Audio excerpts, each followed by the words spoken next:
చంద్రబాబు నాయుడు అనే వ్యక్తి అసెంబ్లీకి నేను ముఖ్యమంత్రిగా ఉన్నప్పుడు 2 రోజులు వచ్చినాడు. ఫస్ట్ దానికి సమాధానం ఫస్ట్ వీళ్ళు ఎత్తుకో ఏడ్ చేసి అసెంబ్లీలో ఏమి జరగకపోయినా కానీ జరిగినట్టుగా ఒక డ్రామా క్రియేట్ చేసేసి కళ్ళల్లో నీళ్లు పెట్టుకొని ఏడ్ చేసి జగన్ ఉంటే నేను అసెంబ్లీకి రానని చెప్పేసి అసెంబ్లీ విడిచిపెట్టిపోయారు.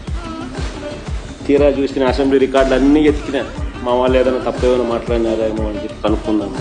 చూస్తే ఎక్కడా ఒక్కడు కూడా తప్పు మాట్లాడు అడే మాట్లాడని అసలు ఏమీ మాట్లాడలే, జరగని కూడా జరగదు. ఒక జరగని ఇన్సిడెంట్ జరిగినట్టుగా ఈయనంతకి ఈయన దాన్ని చెప్పుకొని దాన్ని మళ్ళీ ఏడ్ చేసి యాగి చేసి లాస్ట్కి ఏంటంటే సారాంశం ఏంటంటే అసెంబ్లీకి రాలేదు. మనం ఆ రోజు నుంచి అసెంబ్లీకి రాలే కదా మరి మనం ఎందుకు రాలే? రాకపోయినట్టు ఏం చేసినారు?